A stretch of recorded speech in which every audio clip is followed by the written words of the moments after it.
Hello friends, જય શ્રી કૃષ્ણ, જય મહાદેવ, જય અંબે. હમણાં સિઝનલ ફ્રૂટ જામુન ચાલી રહ્યું છે અને ખૂબ જ બજારમાં મળી રહ્યા છે જામુન. તો વિચાર કર્યો કે ચલો આપણે એનું શોર્ટ એટલે કે જામુન શોર્ટ્સ બનાવીએ.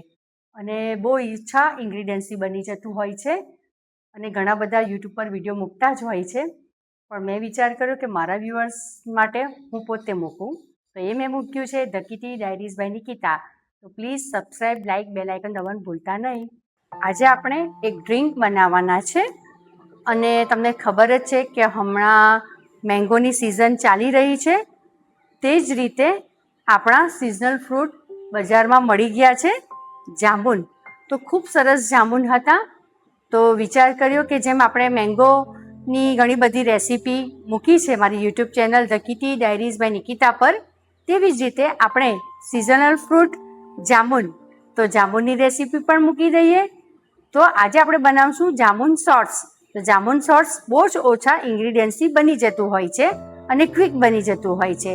અને સિઝનલ ફ્રૂટ સિઝનમાં ખાવું તો જોઈએ જ, ઘણા બધા ખાતા જ હોય છે, પણ એને કંઈક અલગ રીતે પ્રેઝન્ટ કરીએ તો એની ખાવાની અને પીવાની મજા ડબલ થઈ જાય છે. આજનો આપણો મેઇન ઇન્ગ્રેડિયન્ટ છે જામુન. તો જામુન આપણે સારા, જેમાં પલ્પ વધારે હોય એ ટાઈપના લેવાના છે. મેં એને પાણીમાં વોશ કરવાના લીધે મૂકી દીધા છે.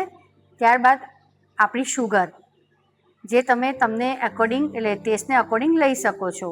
ત્યારબાદ સિંધવ મીઠું, સંચળ જેને બ્લેક સોલ્ટ બી કહેવામાં આવે છે, ફુદીનાના પાન અને લીંબુનો રસ.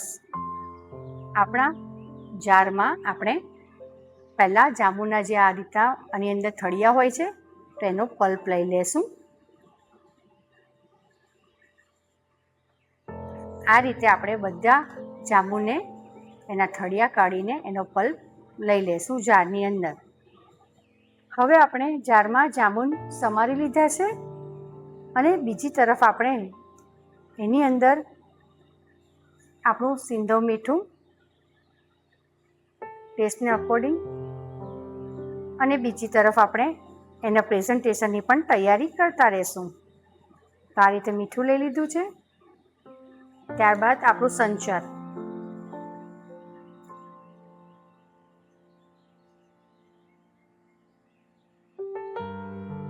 ત્યારબાદ આપણો ફુદીનો અને એક આઈસ ક્યુબ. હવે આપણે સરખું એને ગ્રાઇન્ડ કરી લેશું. હવે આપણે આઈસ ક્યુબ નાખી દીધી છે અને લાસ્ટમાં સુગર.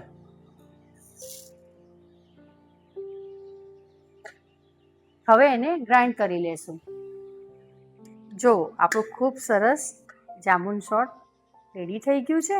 તો હવે આપણે પ્રેઝન્ટેશન માટે મેં અહીંયા સિંધવ મીઠું અને સંચળ લીધું છે. એની અંદર હું થોડો લીંબુનો રસ નાખીશ.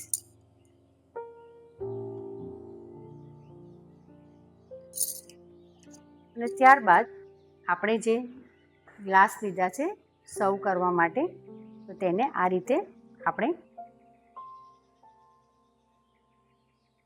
આપણે એને આખી બોર્ડર પર લગાવી દઈશું.